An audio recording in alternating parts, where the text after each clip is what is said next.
भाई और बहनों, क्या आपने कभी सोचा है कि जब हम एक लड़के की कामयाबी की बात करते हैं तो दिमाग में तरक्की शब्द आता है, लेकिन जब एक लड़की की कामयाबी की बात होती है तो सबसे पहला शब्द आज़ादी क्यों आता है। आज़ादी जो उसका हक है वो एक मांग क्यों बन गई है।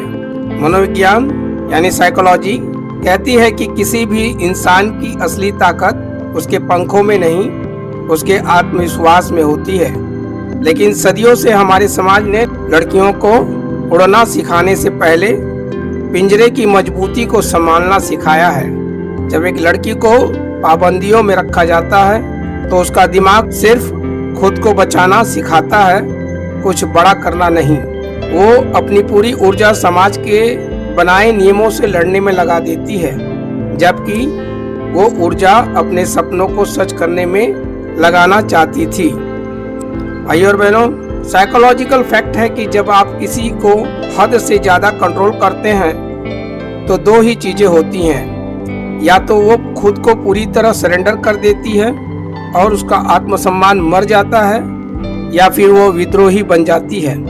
समाज जिसे बगावत कहता है वो असल में उस लड़की के वजूद की चीख होती है। आज़ादी का मतलब मर्यादा तोड़ना नहीं है। आज़ादी का मतलब है अपनी जिंदगी के फैसले खुद लेने की हिम्मत रखना। भाई और बहनों, सच्ची आज़ादी तब शुरू होती है जब घर के अंदर का माहौल बदलता है। जब एक पिता अपनी बेटी से कहता है कि तू आगे बढ़, मैं तेरे पीछे खड़ा हूँ। जब एक माँ अपनी बेटी को यह नहीं सिखाती कि लोग क्या कहेंगे, बल्कि यह सिखाती है कि तू क्या करना चाहती है। साइकोलॉजी मानती है कि जिस लड़की को अपने परिवार का मानसिक और भावनात्मक सपोर्ट मिलता है उसकी सफलता की संभावना 80% तक बढ़ जाती है। भाई और बहनों, लड़कियों की आज़ादी सिर्फ रात को बाहर घूमने या मनमर्जी के कपड़े पहनने तक सीमित नहीं है। असली आज़ादी है चुनने की आज़ादी, फ्रीडम ऑफ चॉइस।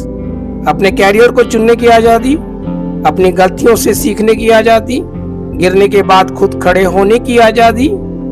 जब एक लड़की मानसिक रूप से आज़ाद होती है तो वो सिर्फ एक घर नहीं बदलती, वो आने वाली कई पीढ़ियों की सोच को बदल देती है। तो आज इस वीडियो को देख रहे हर इंसान से मेरा एक सवाल है, आप अपनी बेटी, अपनी बहन या अपनी दोस्त को क्या देना चाहते हैं? बंदिशों का एक सुरक्षित पिंजरा या हौसले का एक खुला आसमान? याद रखिए, बेटियां बोझ नहीं होती, वो तो शक्ति है जिसे अगर सही दिशा और आज़ादी मिले तो वो इतिहास रचती हैं। भाई और बहनों,